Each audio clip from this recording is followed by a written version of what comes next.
can't trust this country to tell the truth when it comes to what happens to our people, to black people. And of course, a country that does that creates these types of symbols. Of course it does.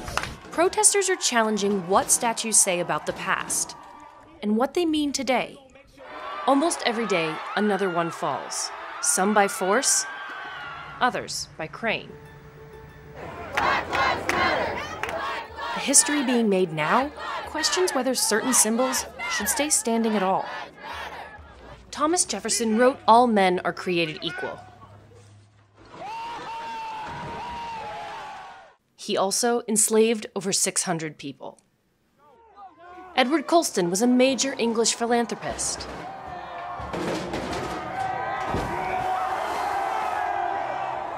He built his fortune buying and selling human beings on a massive scale. Or Christopher Columbus and other colonial figures who many say represent violence and genocide against indigenous people. The symbols of white supremacy and the symbols of oppression are inextricably linked for many people to institutionalized bigotry in the 21st century. What people are in effect doing is recognizing that before we start to talk about instituting institutional reforms, we have to deal with the symbols of oppression. Monuments are just sort of symbols of this much broader discussion we're having about systemic racism and about white supremacy. I'm an African-American woman. Why do I have to pass a monument of Robert E. Lee, a person that fought to enslave or to continue to enslave me and people that were like me? It's disrespectful at best. I'm a citizen of this country. I should not be exposed to that. And while the list of targets has expanded, the conversation in the US has largely been around Confederate statues on public land.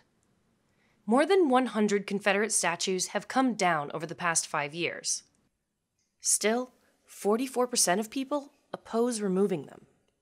Confederate monuments are important to Southerners, and that's because from a Southern point of view, the history that has been taught in our schools is history from the victor's point of view. No, those monuments were to honor the memory of men who fought for their principles, for the principles of constitutional liberty, the principles on which this country was founded. When slanderous accusations is made against the South, they're made against us personally. It's a personal and a family insult. Some view the removal of these monuments as a threat to their culture and identity. It's all about shoving this down people's throats and erasing the history of the white people. And some see Columbus as a symbol of Italian-American pride.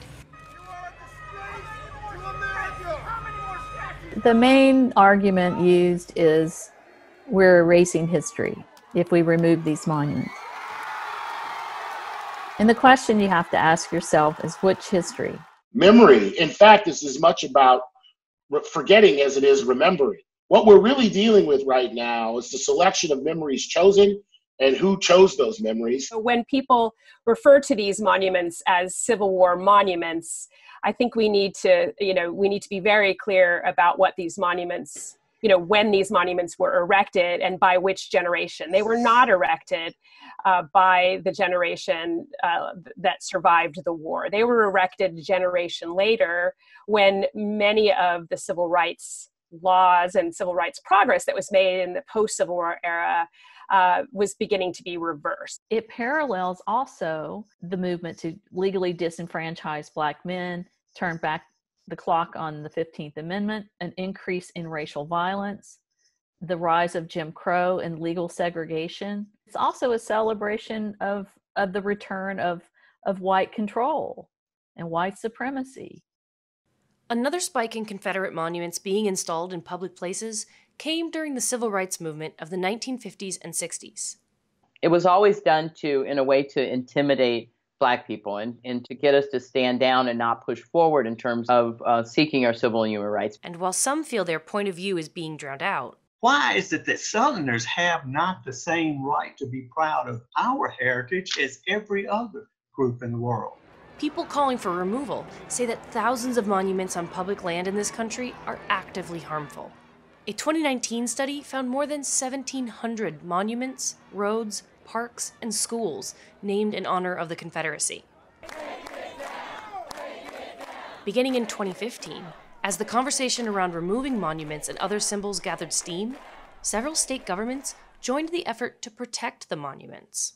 Which is what we're dealing with now in Alabama, and in Georgia, in Tennessee, in North Carolina, and South Carolina. There's legislation that prevents them from being removed. In Virginia, that changed this spring. But it was wrong then, and it is wrong now. After decades of legal battles at the state and local level. We started to push for state law to be changed, and this last session we were able to get those laws changed and off the books. The statue Appomattox went up a little more than 2 decades after the Civil War ended to commemorate Alexandria's fallen Confederate soldiers. For a number of generations of particularly African Americans, this statue in a major prominent intersection downtown was frankly just a slap in the face. The United Daughters of the Confederacy, the same organization that installed it more than a century ago, took it down just weeks before the change in law took effect. The Daughters of the Confederacy, given our interesting relationship with them as a city, have not told us where they're putting it. In many cases, the issue is the person, but not always. The Emancipation Memorial in Washington, D.C., and the Freedmen's Memorial, a Boston replica, are also under fire. The original was financed by freed slaves. The Boston copy, gifted to the city by a wealthy abolitionist. For a lot of Black Bostonians, it doesn't really represent equality as much as it represents submissiveness and a white savior. Tory Bullock, a local artist, started a petition for its removal that now has thousands of signatures. Is that image of a black dude on his knees, does that make you feel powerful? Does that make you feel respected?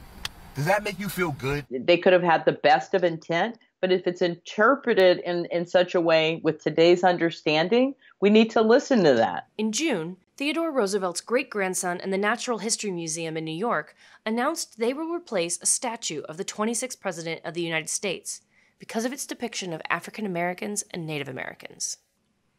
But some New Yorkers didn't agree. I think it's really sad. I really do. And I think it's disappointing. And I don't find this offensive. And I mean, they're marching with him. What happens to the Jefferson Memorial? They're going to level it, right? Washington, Washington had slaves too. And where are they going to put all this stuff? They're going to have a museum of bad statues. Well, actually, museums could offer one answer. The Museum of the History of Spandau-Zitadelle displays fallen monuments from Germany's past, including ones put up by Nazis. Und hier haben wir eben für sozusagen toxische Denkmäler ja schon eine Version der Lösung gefunden.